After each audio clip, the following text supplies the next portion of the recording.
Le premier épisode de Solo Leveling est enfin sorti et le moins qu'on puisse dire, c'est que cette adaptation animée est très prometteuse. Ils ont vraiment adapté, c'est-à-dire qu'ils ont pris le support d'origine, donc le webtoon ou manhwa, et l'ont adapté de façon cohérente et efficace pour faire un bon premier épisode d'animé. Je m'explique. Dans le manhwa, on a directement la scène où on nous présente le héros et les autres membres du groupe qui vont aller faire un raid et ces personnages qui parlent du héros. Tout ce qu'on a avant, c'est bien entendu une courte présentation de l'univers et son fonctionnement. Ça, c'est obligatoire avec un narrateur à la Hunter x Hunter, etc. Alors que dans l'animé, on a direct un combat et ensuite, à la fin de ce combat, une présentation de l'univers. Et ça, c'est excellent. Quoi de mieux pour présenter l'univers que te mettre directement dedans? Et ensuite, on te complète avec des explications.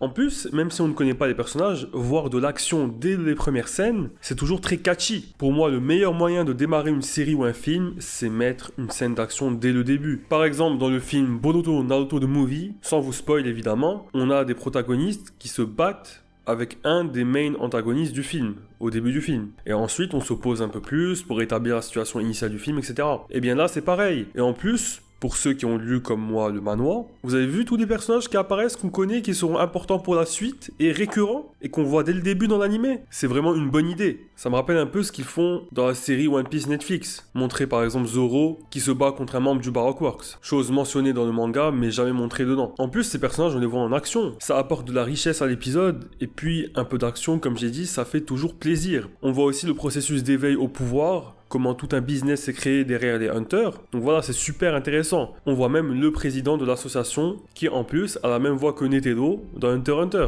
On nous introduit vraiment super bien à l'univers. Vraiment, je suis très content. On a même une scène du quotidien avec un Hunter de rang S, qui aura sûrement de l'importance dans la suite, mais dont, honnêtement, je ne me rappelle plus. Mais c'est bien, on voit un aperçu de la puissance d'un Hunter de rang S dans la vie de tous les jours. Ça pose bien le cadre. On n'est pas dans un isekai ou un anime d'heroic fantasy gaming ou je ne sais quoi. Non, là, les mondes avec les créatures magiques d'où mènent les portails sont bien des mondes différents, mais ils sont étroitement liés à la réalité. Et les Hunters gardent leur pouvoir dans la vie de tous les jours. Ce n'est pas juste quand ils font des donjons, comme ça serait le cas dans un jeu vidéo. Et c'est ça que j'ai beaucoup aimé dans Solo Leveling. C'est précisément que ce n'est pas juste un héros qui se perd dans un nouveau monde, mais bien des petits mondes, donc les donjons, où le héros rentre et accomplit la mission, tue le boss avant de ressortir, de retourner dans le monde réel. Et par la suite, ça va un peu, sans vous spoiler, s'en mêler. Et c'est ça qui est vraiment intéressant. C'est vraiment ces allers-retours fréquents entre les mondes. Et que chaque monde, de chaque portail, est différent que j'ai kiffé. Sans compter le principe de ne pas pouvoir évoluer. C'est une idée géniale ça. C'est original. Ça ne s'est jamais vu ailleurs à ma connaissance. Et le seul qui pourra progresser c'est le héros. D'où le titre Solo Leveling. N'allez pas me dire que je spoil là. Donc voilà, super kiff. Hâte de voir la suite. Il y avait des rumeurs comme quoi l'anime se déroulera au Japon. Et il sera japanisé. Mais pour le moment, les noms des personnages sont bien ceux coréens d'origine. Donc on verra bien. Et puis il y a un voile de mystère qui va se dessiner, qui est vraiment superbe. Déjà, vous le voyez dès cet épisode, on se demande,